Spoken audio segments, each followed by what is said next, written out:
Well, hello everybody, and welcome to another great edition of Something Interesting. I'm your host, John the Storyteller. I don't know exactly what number this is, because I've started cranking these things out a lot. They're really a lot of fun. They're cathartic for me, but also I hope that you enjoy coming here to the Shed of Knowledge and talking about some of these things briefly with me.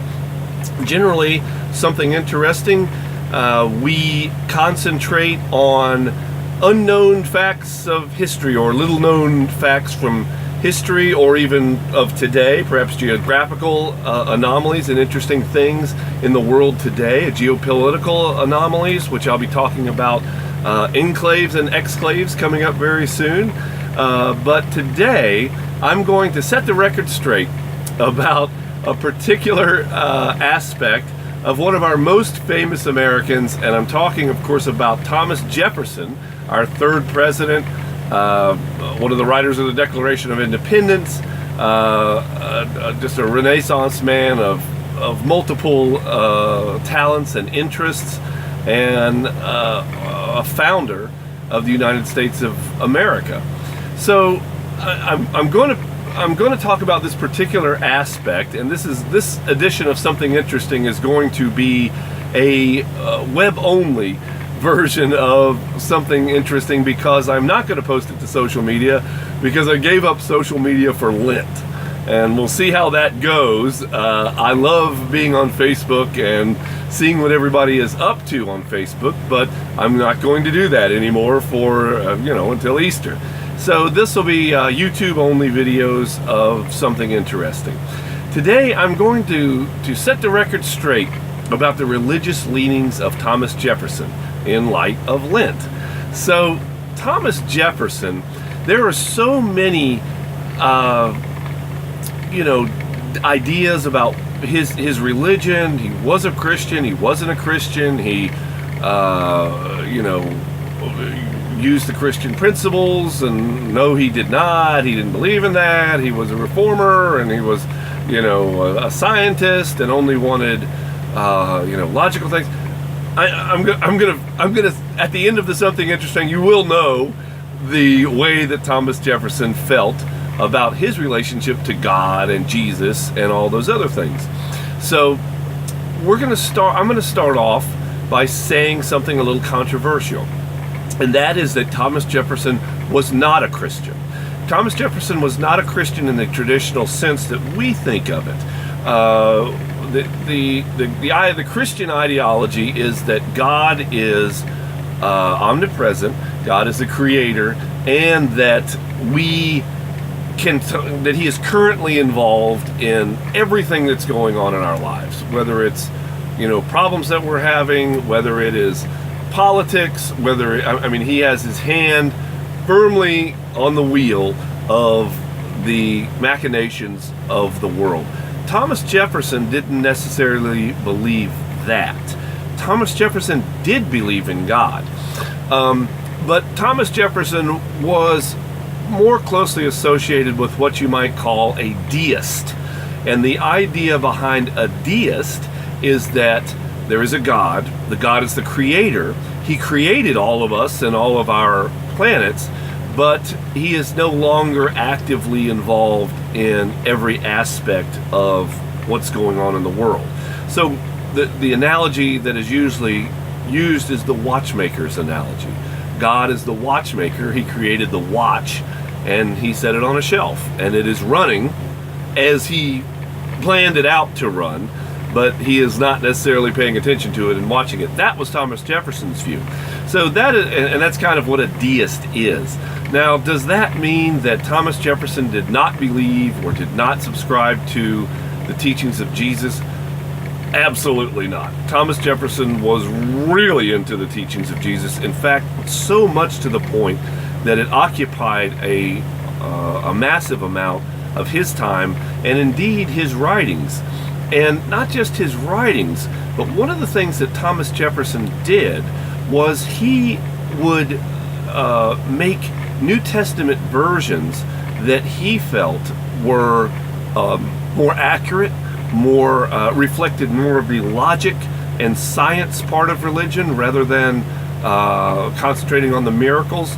And so the Smithsonian, for example, has an 84-page manuscript that Thomas Jefferson produced based on 6 Bibles that he had. He had one in Greek, one in Latin, one in French, and then several in the King James Version of English. So he would go through the New Testament and kind of pick out what he felt was the moral code that Jesus set down. And he remarked that religion and Jesus was the greatest collection of the moral code that could ever be produced. So he was very into the teachings of Jesus, but he was a little bit of a buffet style. He would kind of pick and choose the things that he thought were accurate, and then discard the things that he thought were not scientific or not provable scientifically. So if you read Thomas Jefferson's version of the new, one of his versions of the New Testament, any one of them, you will see that he has discarded many of the miracles of Jesus. And for example, he even discarded the Jesus rising from the dead on the 3rd day thing. His New Testament includes the execution of Jesus and him being placed in a tomb, but that's where it ends. He didn't, the rising again from the dead thing he felt was not scientifically provable, so he didn't put it in there. But he went through and has all the moral codes and all of the stories, parables, things like that of Jesus, but he did not necessarily believe in what we might call the supernatural or kind of paranormal aspect of what went on in the Bible. So that's Thomas Jefferson in a nutshell. And the answer to the question, well, did the teachings of Jesus and Christianity affect the founding of the United States? The answer is yes, but maybe not in the same way that we think of if we go to a megachurch today. Have you ever been to one of those things and they're preaching like crazy and all this stuff? That's not the way that Thomas Jefferson saw his creator, and that's not necessarily the way that Thomas Jefferson